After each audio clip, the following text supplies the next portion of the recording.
लोटों को हराना है, गद्दारी का हिसाब चुकाना है। इमरान खान का मिशन लाहौर ज़िमनी इलेक्शन वाले हलकों में वर्कर्स कन्वेंशन से खिताब किए।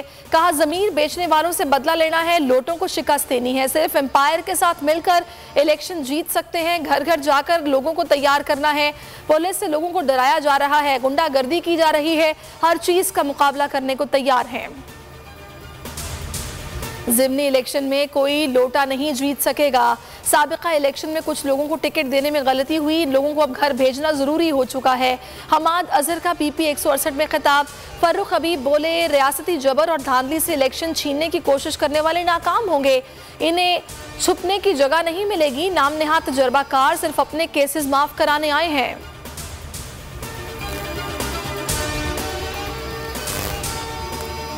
इलेक्शन के फ्रेमवर्क पर के लिए तैयार हैं। फवाद चौधरी की हुकूमत को पेशकश का। हमजा शहबाज को गैर कानूनी तरीके से मुंतखब कराया गया।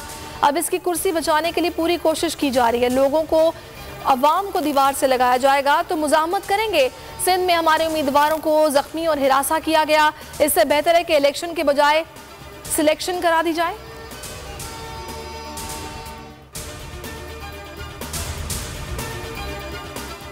PTI ने 12 जमातों को हरा दिया। स्वात ज़िमनी इलेक्शन में तहरीक इंसाफ ने मैदान मार लिया। तमाम पोलिंग स्टेशन के गैर हतमी और गैर सरकारी नताइज। PTI के फजल मौला 17,000 से ज़ायद वोट लेकर कामयाब। ANP के हुसैन अहमद ने 14,500 वोट हासिल किए।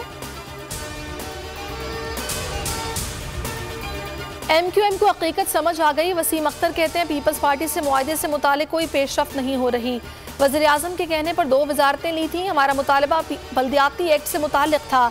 बाख्तियार बल्दियाती निज़ाम तक कोई नया मुआहदा नहीं लेंगे।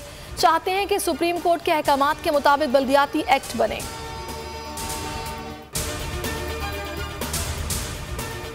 MQM से किया गया कोई वादा पूरा नहीं होगा। किसी फोन का इंतजार ना करें, अपना फैसला करें। इमरान इस्माइल का कहना है, MQM ने फैसला ना किया तो आइंदा इलेक्शन इनका आखिरी होगा।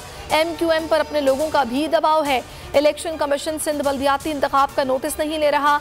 हमें सिलेक्टर्स का ताना देने वाले अब कहाँ हैं? NA 245 ज़िमनी इलेक्शन में जीत कर दिखाएंगे। सब्सक्राइब करें और बेल दबाएं ताकि कोई खबर रह न जाए।